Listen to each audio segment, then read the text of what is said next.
amidst the vastness and diversity of the world. Somewhere in the Asia Pacific, you will find the pearl of the Orient. Right here, the Philippines. Beyond its beaches and rich culture, here is Southeast Asia's second largest and youngest population with a literacy rate among the highest in the world. Here, the mobile penetration is incomparable. Here, internet users spend the most time online, the longest across the globe. Here is the social media capital of the world. Here, people are digitally adept and early adopters of new innovations. Here, businesses have accelerated their digital transformation and emerged into e-industries. This is all supported by world-class digital infrastructure, the Philippines' widest fiber optic network, an expansive submarine cable network and points of presence,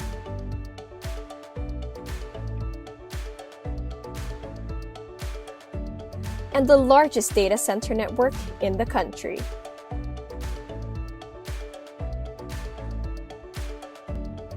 Here, across its more than 7,000 islands, making it the ideal digital market destination. Discover it here, only here, the Philippines.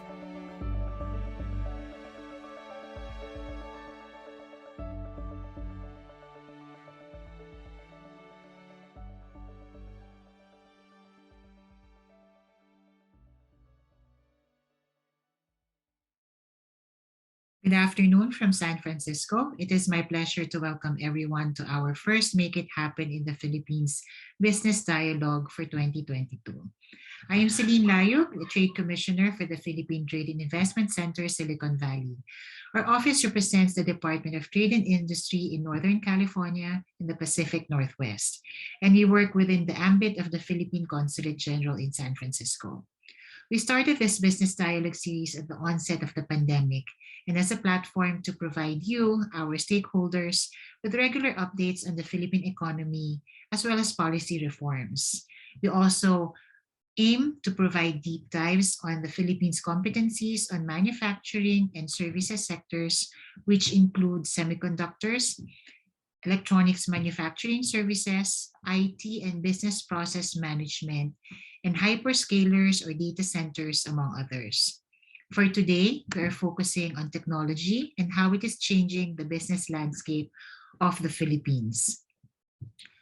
To start our program, may I invite on screen Consul General Neil Frank Ferrer. Consul General Ferrer heads the Philippine Consulate General in San Francisco, which has consular jurisdiction over Alaska, Colorado, Idaho, Montana, Northern California, Northern Nevada, Oregon, Utah, Washington State, and Wyoming. He is a career diplomat with extensive experience in the Foreign Service, including consular work, bilateral as well as multilateral diplomacy. He has served in various capacities in the Philippine embassies in Beijing, London, and Ottawa. He also served as Consul General in Vancouver, Canada until 2018. He was the former Assistant Secretary for Consular Affairs in Manila prior to his assignment here in San Francisco. Consul General Ferrer is recipient of a distinguished award for Filipino diplomats, the Gawad Mabini, with the rank of Dakilang Kamanong, or the Grand Cross, conferred by the President of the Republic of the Philippines. Good afternoon, Congen. Hi, good afternoon, Celine. Thank you very much for the kind introduction. Magandang hapon, magandang gabi to our participants in the US, and very good morning to all those from the Philippines following our Make It Happen in the Philippines Business Dialogue series. And I would like to thank the Department of Trade Industry, particularly Trade Commissioner Celine Layog from our Philippine Trade and Investment Center, Silicon Valley, and of course, Undersecretary Dr. Rafaelita Aldaba, for all your support to our work here in assisting Philippine startups gain exposure to the US and for US startups to expand their markets to the Philippines and the rest of Southeast Asia.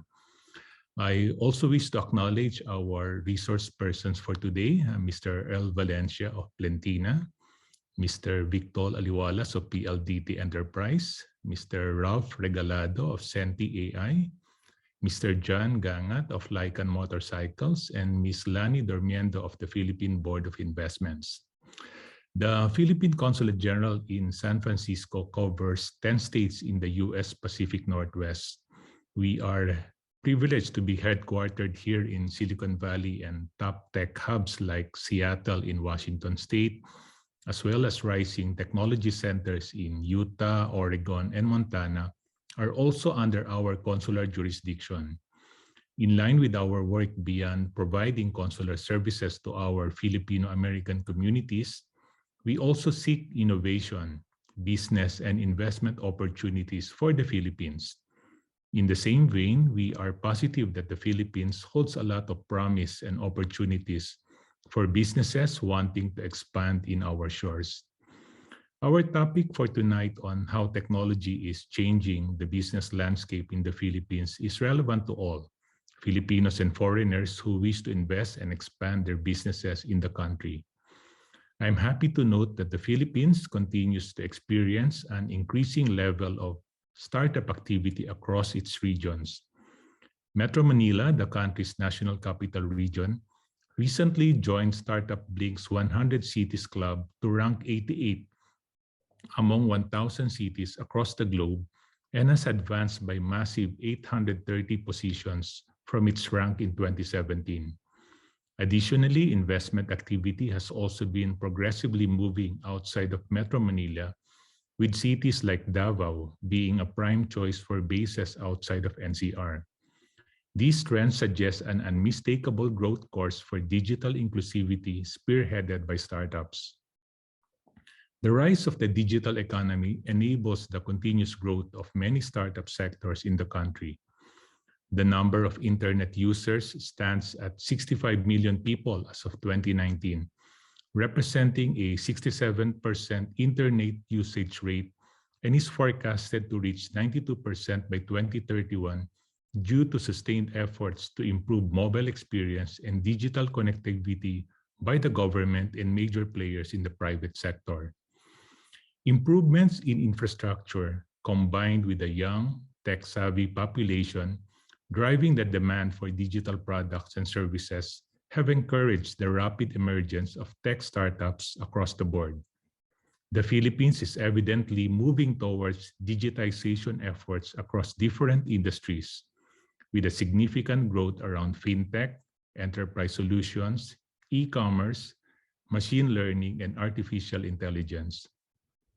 Like our ASEAN neighbors, our government is prioritizing innovation. We would like to see the growth of startups, including but not limited to technology startups. Our aspiration is to see startups flourish, especially those that aim to solve some of our society's challenges and help in overall national development. We would also like to see startups incorporate technology into existing industries, such as agriculture, health management, and transportation, among others.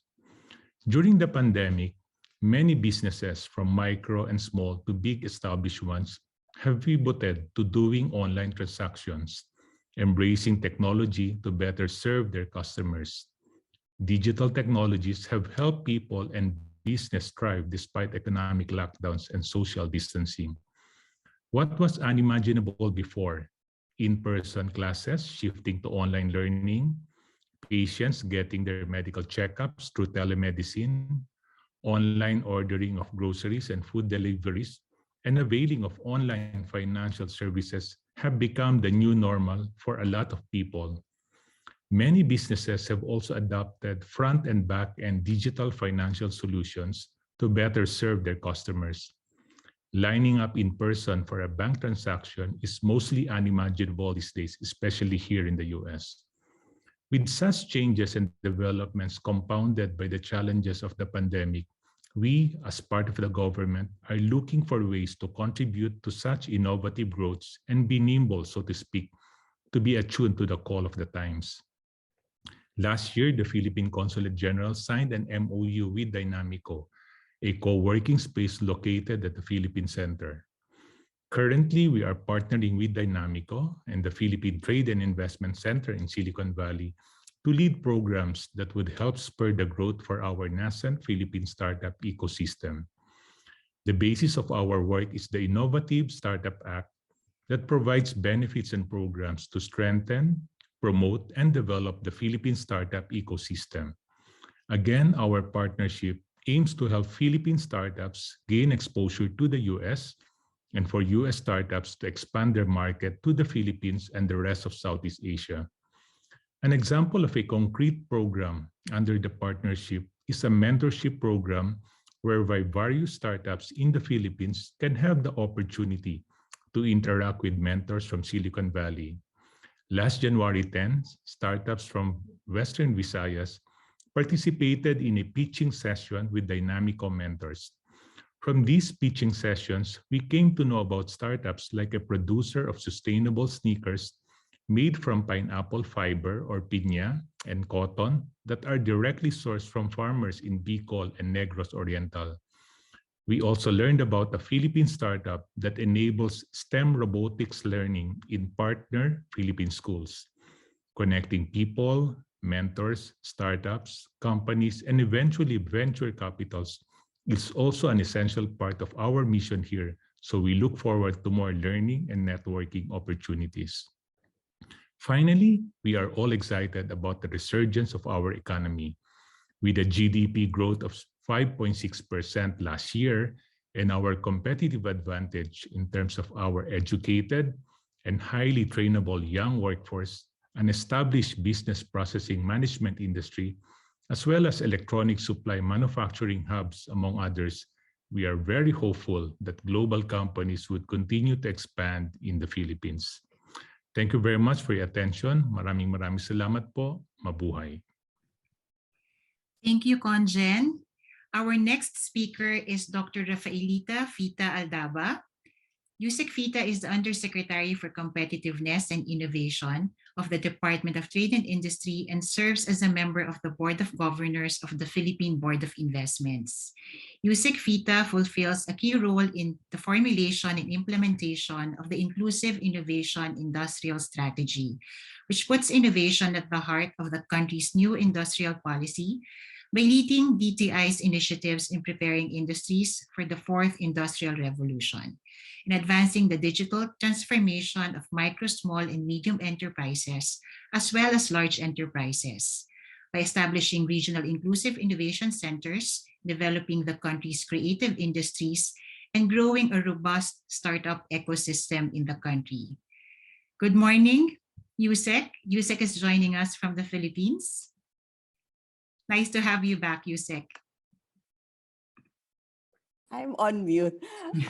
Thank you so much for the kind introduction. This is Celine. Let me just share my screen. I wonder, are you Yes, able to see my screen? Okay, Yes, let me Yusek. just change it to PowerPoint mode. There you are. Okay, let me start. Consul General Neil Frank Ferrer, speakers and panelists, Mr. Victor Aliwalas from PLDT, Mr. Earl Valencia from Plentina, Mr. Ralph Regalado from Senti AI, Mr. John Gangat from Lycan Motorcycles, Ms. Lani Dormiendo from BOI, and of course, our DTI Trade Commissioner, Ms. Celine Layug. Ladies and gentlemen, good morning and good afternoon. Thank you to the BOI, DTI, PTIC for organizing this business dialogue series with focus on how technology is changing the landscape in the Philippines. I would like to share with you not only the emerging technology areas in the country, but also our new industrial policy, which is centered on science, technology, and innovation as we grow globally competitive and innovative industries. I will also be discussing our investment priority activities along with the new investment incentive scheme that the Philippines is offering. The pandemic has accelerated the use of technologies like digital payments, telehealth, and robotics. We view these new technologies as drivers to achieve an inclusive, resilient, and sustainable industrial development. Through the use of AI, for example, we can create new products and services, leading to jobs and income opportunities, as well as new activities. By adopting smart manufacturing, we can improve our productivity. New technologies can also reduce our material and energy use. So, in a survey conducted among Filipino companies by Microsoft, 88% of the respondents said that innovation is now a must. Previously, respondents were saying that innovation is just nice to have. 8 out of 10 organizations are actually fast tracking their digitalization to adapt to the new normal.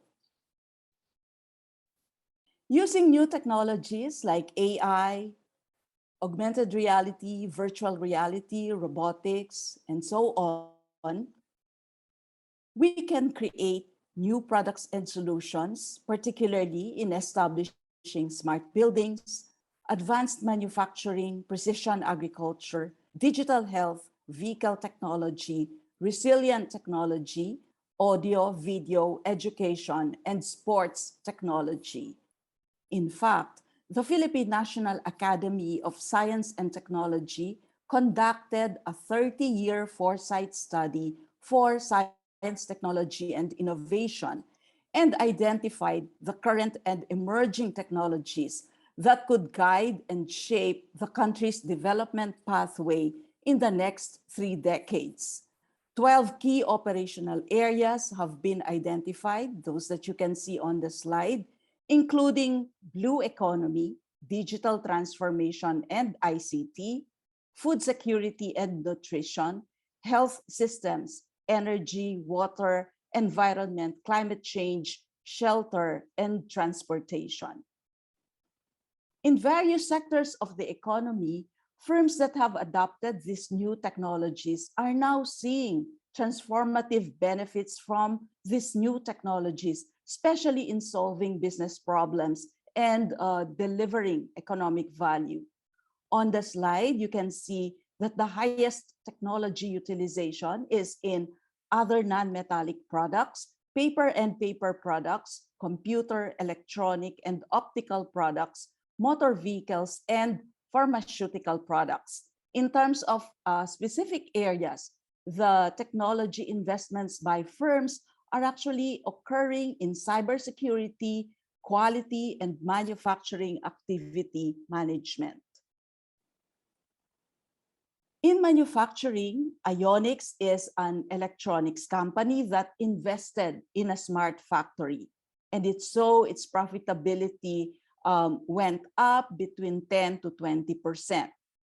While the COVID crisis has affected them significantly, had it not been for their smart factory and the impact of the impact of the pandemic on their business would have been far much worse.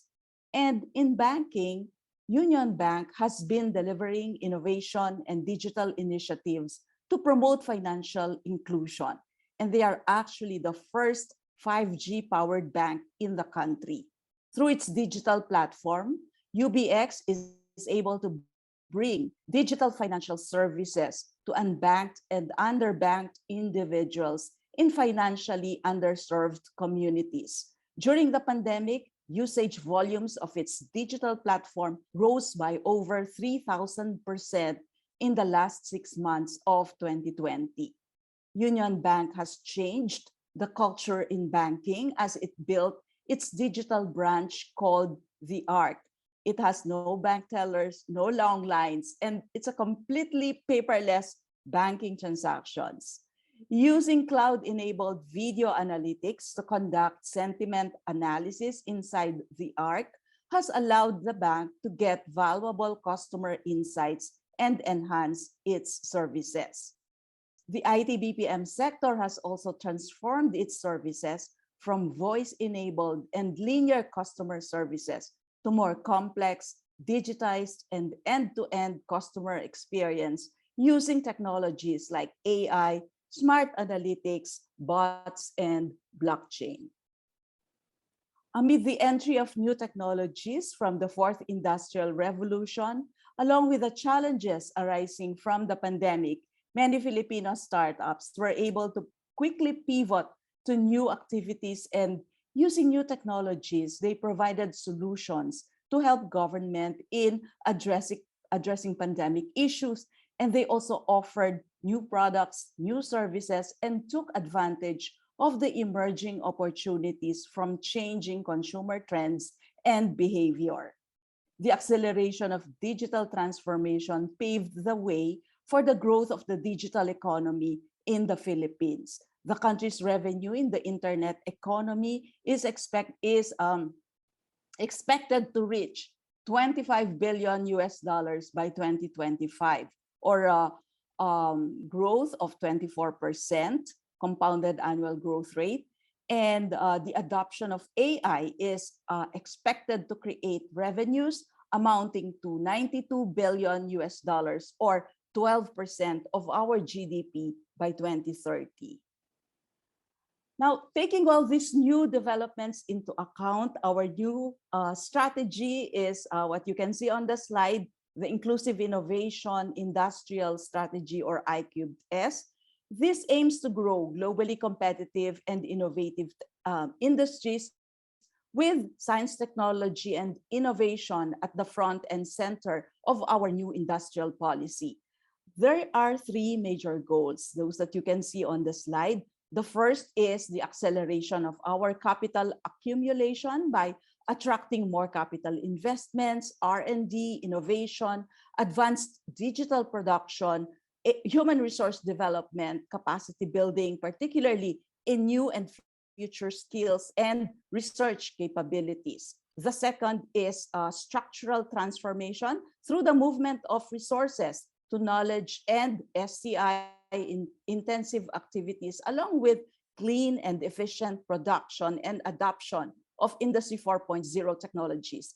And third is an industrialization that is inclusive and innovative through the development of a diversified exports, expansion of local production base, and regional transformation to more modern agribusiness and manufacturing. You can also see on the slide our priority sectors, which are classified into three tiers or three main areas. Tier 1 would be activities to rebuild the economy. Mostly these are basic needs like food, health, water, infrastructure, education, shelter, and sanitation. Tier 2 would be activities to support more competitive and resilient activities, which include the processing of green metals, energy efficiency, renewable energy, and so on. Tier 3 would be activities to accelerate our economic transformation, including the adoption of advanced manufacturing technologies and other Industry 4.0 technologies, high-tech agriculture and biotech, R&D and innovation, blue economy, and the creative economy. As you all know, the Philippines now has a more modern incentives scheme called CREATE, or Corporate Recovery and Tax Incentives for Enterprises Act. This has lowered our corporate income tax rate from 30% to 25% for large enterprises and 20% for small enterprises. CREATE is aligned with our new industrial policy, as incentives are now geared towards more innovative projects that would build, rebuild, and make our industries more competitive and resilient and accelerate our economic transformation.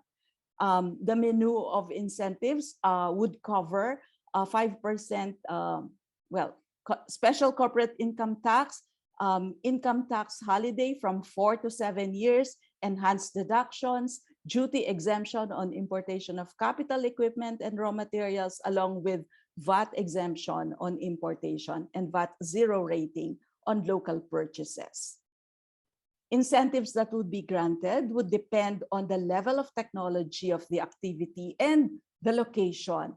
Tier 3 incentives are the highest and would range from 16 to 17 years for export activities and from 11 to 12 years for domestic-oriented activities. Now, let me also give you a flavor of the Tier 3 activities, because this is where STI would be happening. And as you can see, this would include activities that are using new technologies, those that are seen on the slide, like robotics, industrial biotechnologies, and so on.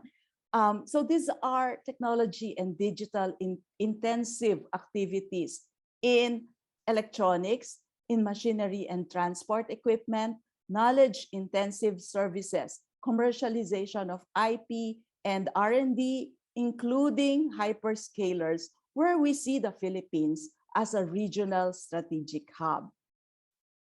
And to accelerate our innovation and the digitalization of our micro, small, and medium enterprises, we are building a center for AI research to serve as hub for data scientists and researchers to perform collaborative AI R&D, consultancy services, and create AI tech products, as well as conduct data literacy programs. The areas of focus are those that you can see on the slide: precision farming, smart manufacturing, healthcare services, AI-powered BPO, smart cities, and resilient technology. We keep the people at the center of all our fourth industrial revolution transformation plans, with a focus on inclusive growth and enabling people at every level of society to take part in building an innovative and creative future. Digital transformation is only 10% technology and 90% human. Yes, technology makes life easier, but people have the creativity, vision, and ethical judgment that technology only augments. And one of the key advantages of the Philippines is our demographic sweet spot and rich talent pool. We have a young population. The median age is around 24 years old. We have over 700,000 graduates annually across a wide range of disciplines, including engineering and IT-related fields. And the Philippine government continues to improve its business climate and implement strategic policy reforms towards Philippines 4.0.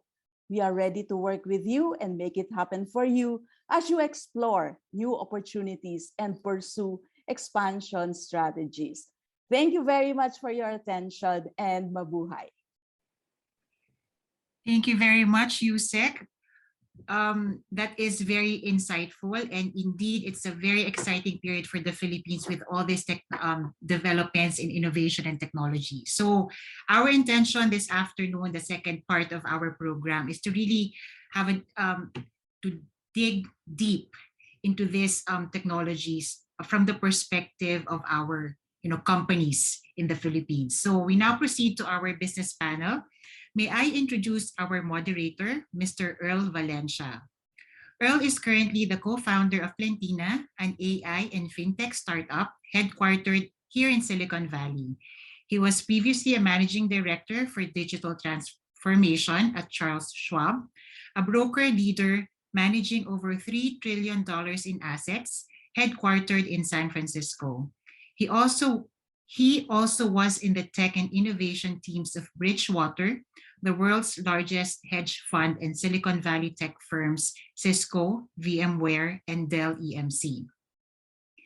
Earl spent 4 years in the Philippines and co-founded QBO, or Kubo, the National Innovation Center of the Philippines, Idea Space Foundation, the leading incubator and accelerator based in Manila, and he was the VP of Corporate Development and Innovation at Smart PLDT as one of the youngest executives in the Philippines during his time. For his contributions to Philippine innovation, he was awarded by the President of the Philippines as one of the 10 outstanding young men and women of the country. Earl is also an adjunct faculty at the Asian Institute of Management on topics of innovation and digital transformation. Earl started in UP Diliman and finished his degree in electrical engineering summa cum laude from Boston University. He also has a master's in systems engineering from Cornell University and an MBA from the Stanford Graduate School of Business. So Earl, thank you for joining us this afternoon and agreeing to moderate this panel discussion. We look forward to learning more about your company as well, Plentina, and your exponential growth in the Philippines and Asia. Earl? Perfect. Thanks, Celine, for that lengthy introduction. It's always kind of strange to always look at your own kind of background and how you got to where you are. I think Steve Jobs always said, you just see how the dots connect afterwards, right? But at least for me, again, my name is Earl. I'm co-founder of Plentina with my friend Kevin. We were classmates at Stanford, and we are AI fintech company, headquartered actually in the Valley, but most of our impact is in the Philippines. And we're pretty lucky to have grown quite fast in the past year. And this is going to be one of the very exciting panels, I think, that I have moderated in a while. So maybe I'll go through it, right? So first in the panel is Mr. Victor Aliwalas. He's a vice president of PLDT Enterprise. So Victor is a technology management advisor at PLDT Enterprise. It's the largest telco in the Philippines. And he oversaw the IT BPM industry vertical for over 5 years, and is currently part of the strategic business development team focused on what they call the hyperscale data center market. He's been there for a while, seasoned sales executive in many verticals such as IT, BPO, mortgage, banking, financial services, and publishing. Prior to joining PLDT, this is something that was interesting. He led the sales team for a Y Combinator-backed startup in Manila. So Victor, welcome to the panel. Morning. Thank you. Of course. Next one is Ralph Regalado, CEO of Senti.ai. So Ralph is Senti's AI CEO. It's one of the leading AI companies in the Philippines and a Google developer expert for machine learning. Always exciting to talk to Ralph here. And the 2022 PCCI INJAPC Outstanding Young Entrepreneur in Service awardee. Of many awards you had, Ralph, definitely. So he began dabbling in the startup scene when he joined Idea Space Startup Weekend in Manila. He pitched the concept of the AI-backed analytics software that was able to understand Filipino languages and ended up winning. To date, Senti.ai is the pioneering AI company in the Philippines that's focusing on creating customer-centric AI solutions for a variety of industries such as BPO, telecom, media, government, research. And his company's mission is to empower humans and organizations to work effectively with AI. Ralph, great to have you here. So much, Earl, and a pleasure to see you again. Of course. Always good. First time I saw you in a tie, so of course. Next one is John Gangat, founder of Lycan Motorcycles. I'm super excited for this too. John Andrew is founder and the visionary behind Lycan Motorcycles with a goal to put up the Philippines on the global map with technology and motorcycles.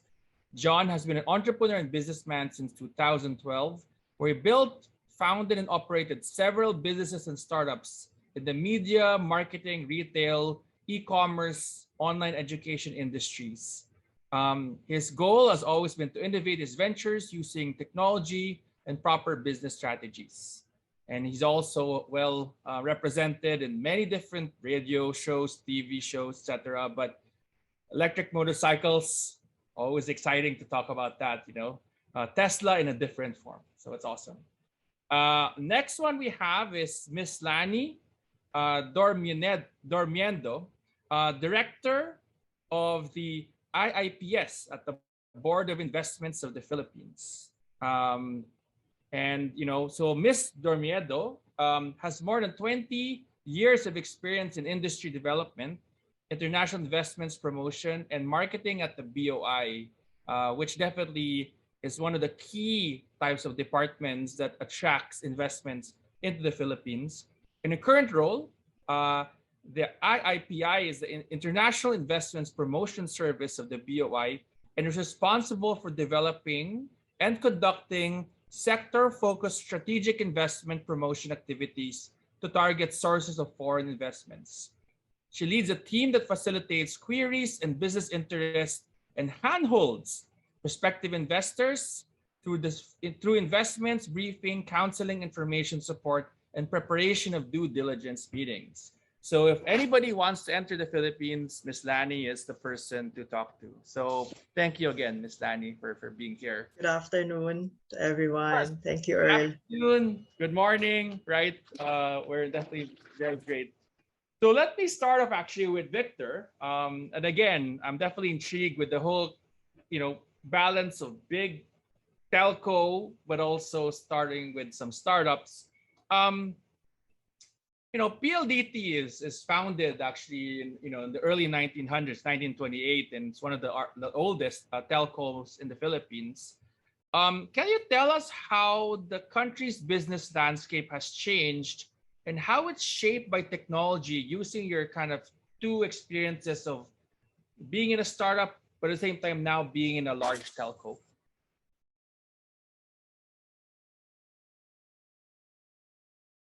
And that's for Victor. Apologies, sorry, I was on mute. So that's how technologically advanced I am. Thanks for the introduction, Earl. It's good to make your acquaintance and at least to meet you virtually. I want to have more discussions with you in the future.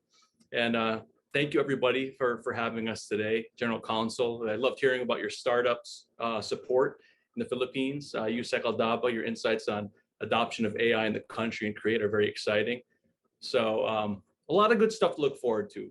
But back to your question in regards to the business landscape in the Philippines. So whether you're an SME, a large enterprise, or an individual consumer, everybody is fully embracing, emerging fintech solutions, digital banking solutions, e-commerce platforms, cloud-based work from home collaboration tools, and definitely utilizing cloud storage. So the brick and mortar business cannot thrive and survive without all of these tools.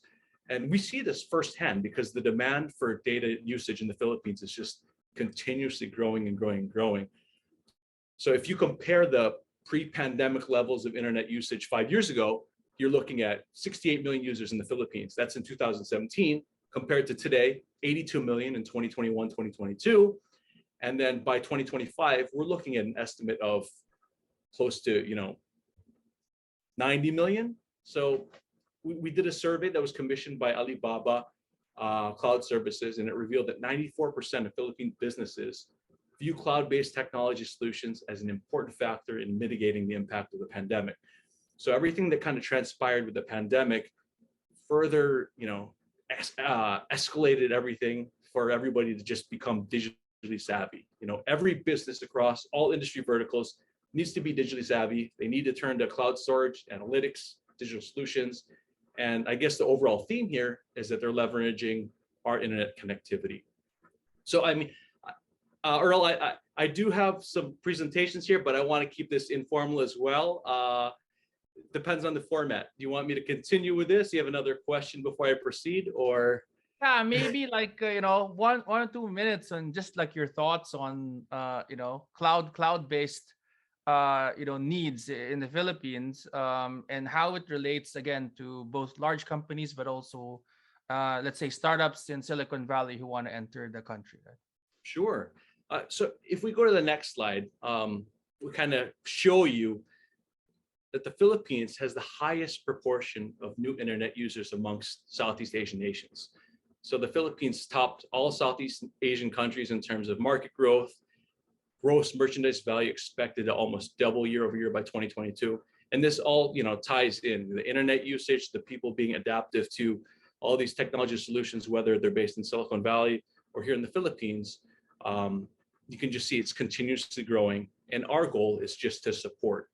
So you take a look here, e-wallet transactions grew by 12x compared to 5 years ago, second in the region, 8x for entertainment services such as streaming, video subscription, and then consumer goods search and services grew exponentially as well, 9 times in terms of online merchant and seller queries. So it just keeps growing and growing. So I guess from a PLDT perspective, who are we now and how are we supporting the demands for all of these companies that need the cloud storage, that need to have these startup ecosystems? How are we enabling the partnerships with big tech companies and hyperscalers like Facebook, Amazon, et cetera? So this is it, for those of you who aren't too familiar with PLDT, we're essentially the leading fully integrated telco and ICT provider in the Philippines. And also, as you can see from the slide, we're part of a diversified conglomerate with the Metro Pacific Group, has companies in mining, infrastructure, energy, water, healthcare, logistics, fintech, and content. So all of these help build that ecosystem, right? And you mentioned that we've been in the business for 93 years, and we are the country's top telco provider with 78 million subscribers, but we want to change the misconception that we're just your traditional telco partner, right? So as you can see here, we're highly involved in digital platforms like PayMaya, Multisys, those are part of our portfolio. And again, based on our revenue split, we have the wireless segment, consumer individual, consumer home, enterprise, and international. So, our digital journey over the past, 93 plus years, majority of it just happened in the past 5, right? Within, I think 2016, we changed our name from Philippine Long Distance Telephone to just PLDT Inc. Again, to align with everybody's thoughts on digitization and the misconception that we're just a telco. We're a digital company. So those are some of the things that we've been doing year over year, and especially the CapEx, to ensure that we can sustain and support, all these companies coming into the country and the startups. That makes sense. Thanks, Victor, for that remarks. And a lot of things, at least from a name perspective, right? I remember when I was there, long distance was still a big thing, but now you just use a number of internet apps in order to make a long distance call, right? So that's kind of funny. So let's head over to Ralph, who again is one of my idols in the AI space. So Ralph, again, Senti is one of the pioneers in machine learning and AI in the Philippines. Can you share with us how Senti AI got started as an entrepreneur, and what were the opportunities that you identified to move your idea forward, and how did the Philippine environment really help you succeed? Thank you for that question, Earl. It was probably the last time I see you, I was there in San Francisco, and right. It's weird that everything is virtual now. Hopefully, once the pandemic ends, we can meet again back and help the community there. So I started my career as a teaching instructor. Probably this is relatively new to those who are here. I started teaching at De La Salle University, where I teach computer science subject and do a lot of AI research. And it was really challenged during the time to bring your AI research into the market because it's highly technical and people doesn't understand those technology. I later was tasked to teach technopreneurship as a course and involved myself in exploring how to build one. And I think during 2013, where I joined, and one startup weekend in which Idea Space and PLDT have sponsored. And that's where the journey really started. And it was 2016 where I started to build Senti AI full time. And during that time, this is where artificial intelligence is slowly growing as well in terms of commercialized product in the United States. It's not here probably in Southeast Asia, but in the US, there's a lot of technologies now in commercialization of artificial intelligence really emerging. and you've seen a lot of like product embedded in our existing apps that we're using now. And we actually is able to join the ride of wave of that innovation, and we slowly unravel and figuring out how to bring AI research out in the market. And when we started, it's just like simple social media listening platform where we pitched that on the startup weekend, and we transitioned into really helping now organizations to understand AI, because there's still a misunderstanding in terms of like the technology itself and how it's going to use. And we use the technology and knowledge and know-how to really help bring to the enterprises understanding and efficiency to the operations that they would want to work with. So yeah, that's it. Earl. Oh, definitely great. And again, exciting on what you're doing with the AI space in the Philippines and beyond. With I always see that you have awards or expert certification all the time. So thanks, Ralph. Let's go next to John from Lycan Motorcycles. Lycan, kind of like a werewolf, right? Yeah, so Lycan is an early stage, proudly Filipino-made motorcycle and tech company that is merging forward-looking motorcycles with AI, machine learning, and IoT. One of the most established industries in the Philippines is electronics manufacturing. I've been to a number of electronic manufacturing sites when I was in the Philippines. The Philippines also competitive manufacturing base for motorcycles in particular and automotive part components. Can you share with us the story of how Lycan is leveraging the Philippines' strengths in EMI and at the same time AI, what Ralph was already telling us? So John, I love to hear your thoughts on that.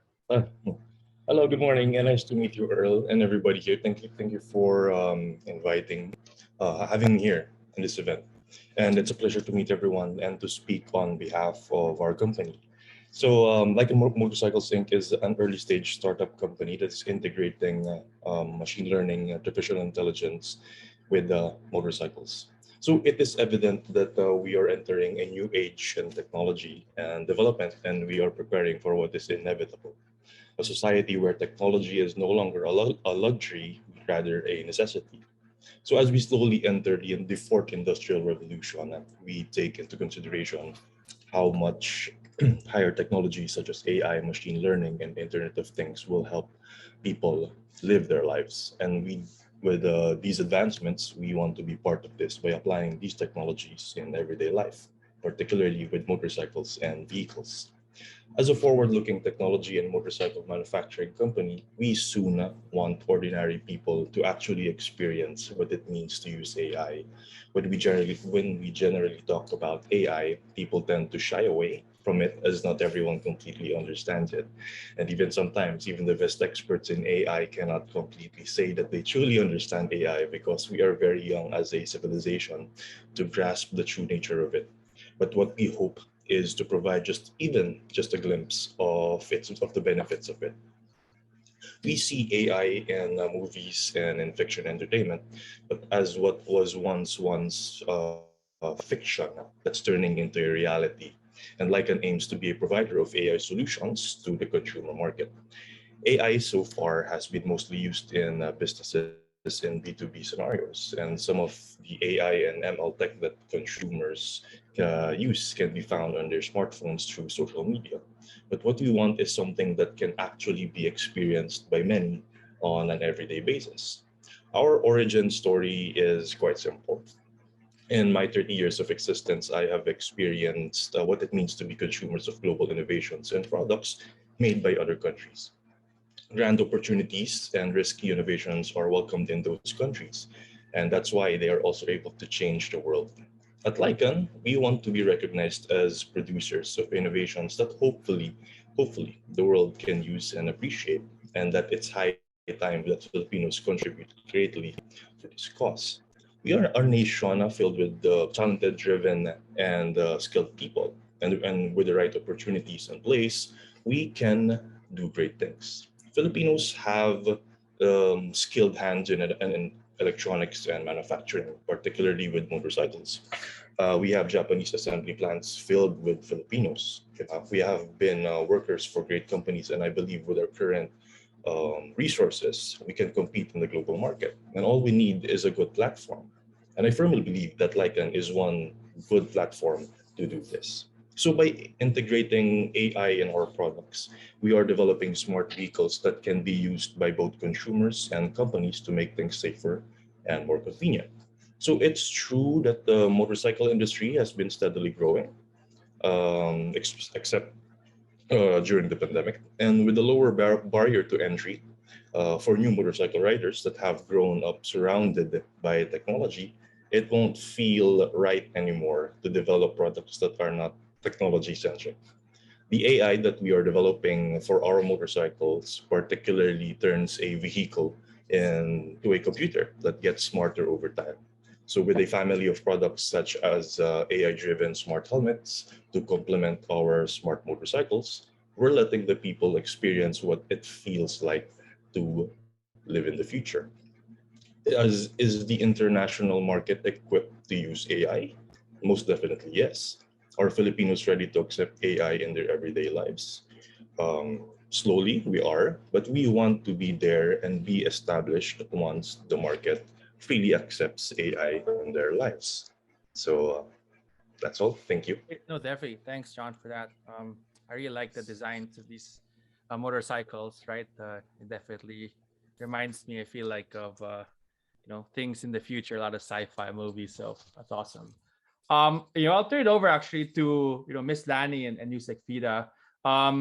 What's the impact of COVID-19 to the Philippine tech landscape, right? Like, has it really been a catalyst of adoption of technologies, and if so, in what ways or form?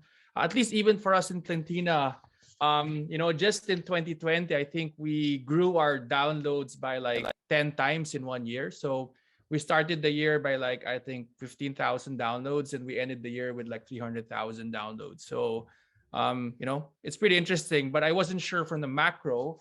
Maybe Yusek Fida or Ma'am Nani, you can comment on was COVID-19 a catalyst or a barrier for tech adoption in the country? Maybe you first, Yusek Tita.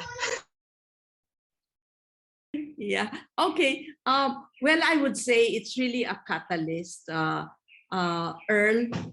Judging from estimated figures in terms of market revenues alone, I mean, we've seen really such a strong growth. I think I quoted earlier figures in my presentation. Yeah. In the internet economy, we reached something like $17 billion from the estimates made by Google, Temasek, Bain and Company last year. And the projections are really spectacular. I mean, a compounded annual growth of 24%. And by 2025, we're looking at $40 billion.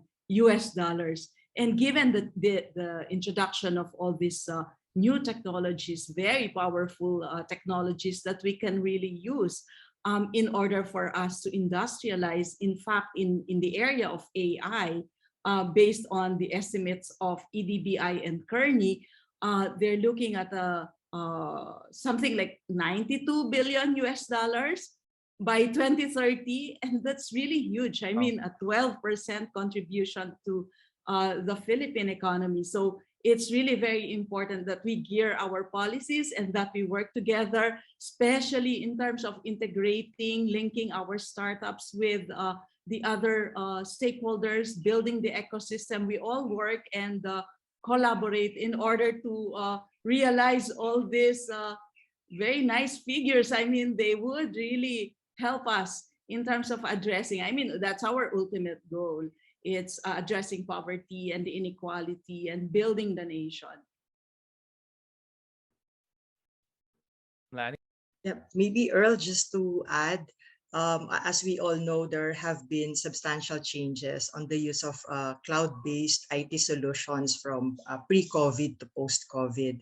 The pandemic really expedited adoption of cloud-based services and local enterprise solution that the companies in the Philippines are expected to continue to utilize to grow their businesses. I think one of the surveys done by Global Data revealed that more than 90% of enterprises in the Philippines would continue to adopt cloud-based solutions to grow their businesses. And there's a projected growth on enterprise demand for cloud-based solutions from $1.8 billion in 2020 to $2.6 billion in 2024. So almost doubling our demand for cloud-based solutions. And as mentioned by Yusek Fita, the government also incentivizes all these tech-related activities, and they could actually enjoy up to 17 years maximum incentives. Wow. 17 years. Wow. That's a teenager going to college. That's awesome. That's great to know that that's the big support of the government towards this, what they call as the emerging industries, right? So that's definitely exciting. I know we're probably in the last 2 or 3 questions here, so I want to kind of be like lightning round type, right? So maybe I'll have this question to Victor, Ralph, and John. CES just went upon us. It's the biggest tech show. For each of you, if you had to make a bet on what is the biggest trend that you're most excited about, what would it be and why? And how does it relate to the Philippines?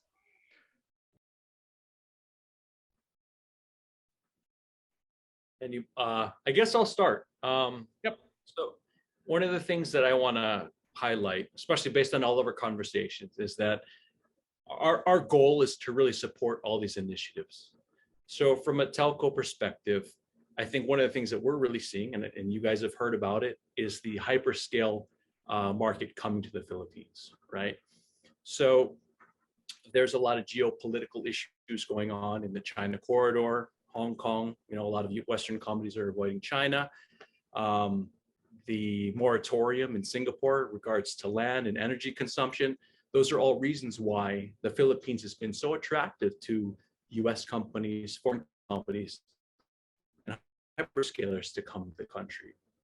So I think our digital profile, mentioned by Yusek earlier, is another strong suit as to why a lot of these big companies from CES want to get their footprint here in the Philippines, right? We have 111 million population, average age of mid-20s. We spend the most time on social media. So what better place in the Philippines to come and set up your infrastructure? And we just want to reassure everybody, from a PLDT perspective, we're investing 80 to 90 billion pesos every year in CapEx. And again, what we're doing is we're strengthening our infrastructure to support all of you, all the startups, all the tech solutions. From a fixed line perspective, domestically, we've established, prior to the pandemic, we were only like 400,000 plus kilometers worth of fiber optic cable networks in the country. Now we're over 615. So those are the things that we're doing to really increase the support and the what's the term here? Sorry, I had a brain blank. Increase everybody's clamor to come to the Philippines. Also, from a international cable, C cable perspective, we have 15 that we're part of now. 7 are fully owned by us. We're building more and more data centers. We have 10 nationwide, and then our LTE and 5G coverage is getting stronger and stronger every day, with almost, I think, 68,500 base stations in the country. So just wanted to let you guys know, overall, we're here to support. We understand your initiatives, and the countries who are coming into the country, they can be confident about the telco infrastructure and space in the Philippines. Awesome. Thanks, Victor. Hey, Ralph and John, what trend are you most excited about? I think on my side, Earl, there's still a lot of opportunities for AI to really grow in the Philippines. We've seen that in using Aldaba's presentation that there's a lot of innovations already on the finance space, but there's still opportunities to really expand on the IT BPM. That's where we see contact center AI, document AI really evolving and helping. And we know that our BPO sector is also helping grow our GDP. So we need to complement it with the right technology so that we become much more competitive in the global market because we're ahead across other countries who are really innovating and using artificial intelligence. And we're seeing already innovations on intelligent manufacturing, the use of like visual inspection.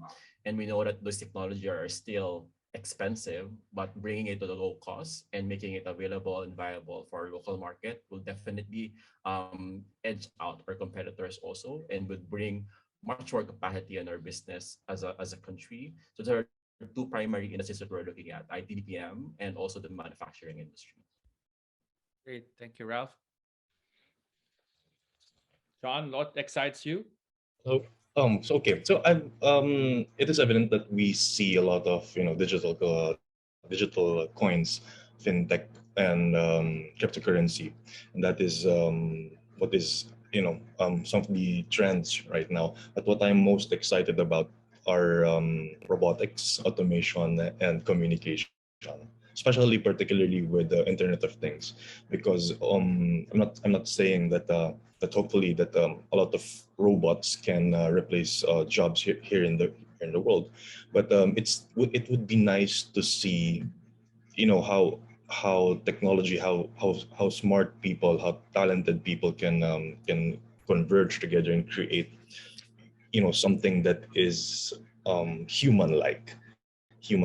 I've been seeing a lot of and what gets me excited is the human like robot from Dubai, from some of those technologies, because it lets us get to see how 10 years, 20 years, or 30 years from now can potentially look like, with the right people, with the right technologies in place, and with the right purpose and the reason for creating such automation and robotics.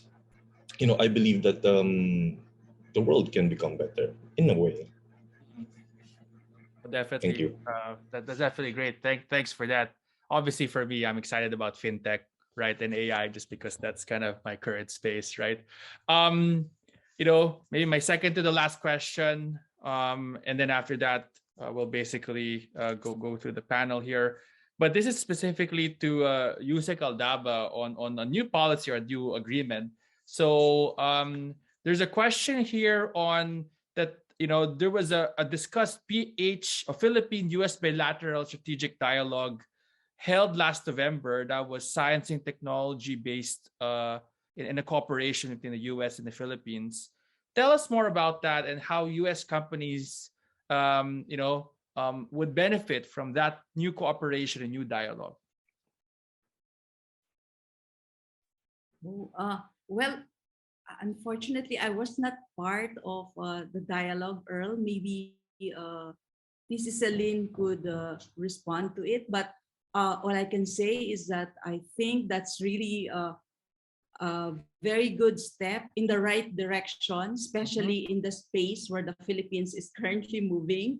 I've earlier shown to you our new industrial policy, which is really centered on science, technology, and innovation. With all these new technologies around us, I think the best way really for us to achieve our goals, for us to leapfrog, industrialize, and be able to address the numerous problems that are currently faced by various sectors in the country would really be to make use of all these new technologies. But at the same time, and I think even the cooperation with the US would involve not only aspects with respect to STI, but would involve a lot of capacity building, a lot of human resource development, because as emphasized again in my presentation, it is really important for us to ensure that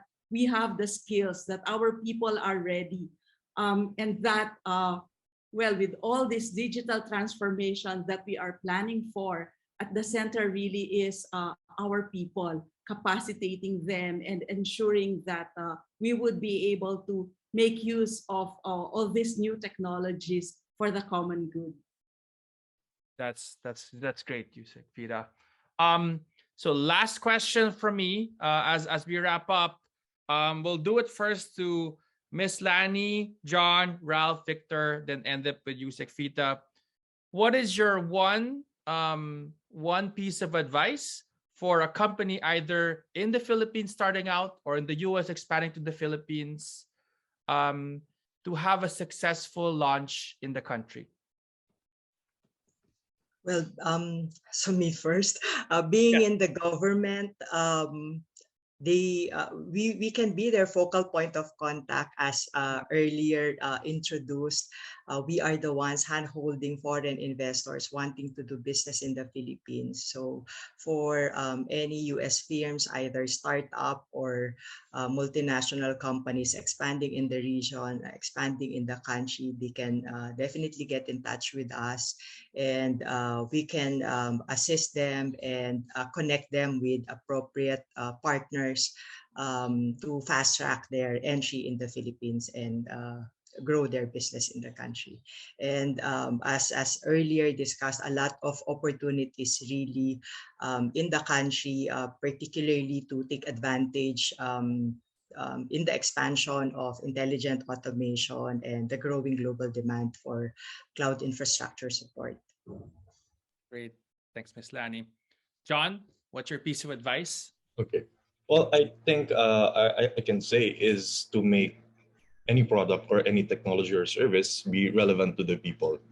You know, it was fortunate for us that when we first introduced Lycan to the market, that we were accepted, although we had a lot of resistance and we had a lot of skepticisms, but that's part of it. So I think, by having relevant solutions, relevant to the people, to the actual customers, I think we can, it would make the launch, faster and easier, because at least they can imagine, or they can sense, they can see how these technologies, how these products can be actually applied to their everyday lives. So thank you. Well, it makes total sense. Ralph? Very important to have a local know-how of the market, especially in the Philippines, and really exploring what are the industries and how they work and what are the challenges in those industries. And I think the opportunities to really network with the government and the opportunities to really work with some of the efforts that they have been pushing. So you have Idea Space, Kubo, and all of the support that the government has. So I think it's really to maximize all of those and really expand the network and grow the partners before and understand the community itself to really help grow the startup. Definitely, community and being part of the community is very important. Victor, what's your advice to someone entering the Philippines or expanding within the Philippines?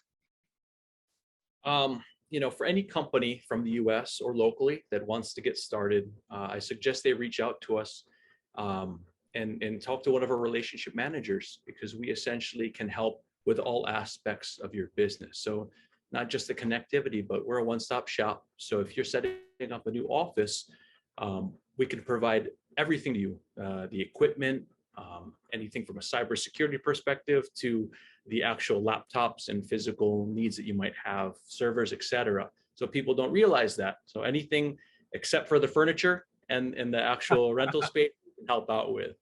But I definitely want to keep this conversation going with John. Definitely interested in your motorcycles. Maybe we can ride together someday. And then for Senti AI, just hit me up after this. We can collaborate. We can have a partnership where we can help distribute Senti AI to our clients that are coming into the country. So there's several ways that we can work together and collaborate after the session as well. Awesome. I love collaboration. And final words for Yusek Fita on advice for I guess folks entering the Philippines and folks that are growing within the Philippines.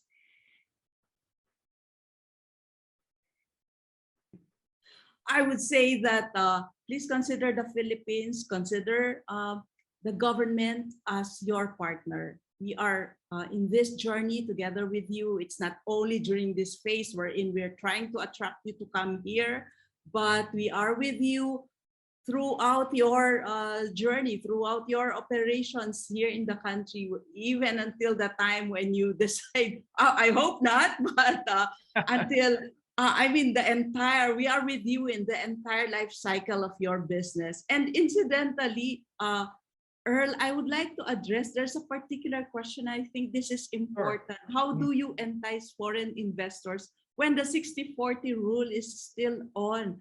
The Public Services Act has just been passed by Congress, and it's now at the Office of the President for approval. So we're just waiting for the signature, and the 60 in many of the utilities sector, in telecommunications, for instance, in shipping, it has already been relaxed. So we should not worry about the 60-40 rule anymore. And yeah, I should have mentioned that in my presentation earlier, but yeah, we're now open, and we can actually look at this as really one very good policy that would finally address this issue that has been troubling us for many decades already. So we very much welcome this change, and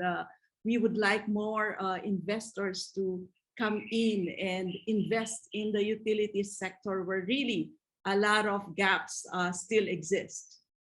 And maybe Yusek, Fita, and Earl, just to add that for tech activities, 100% foreign equity is really allowed for tech and manufacturing.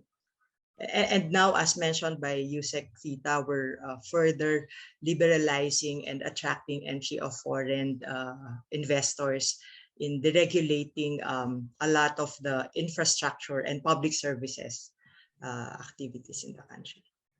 I love it. The Philippines, open for business, open for investments.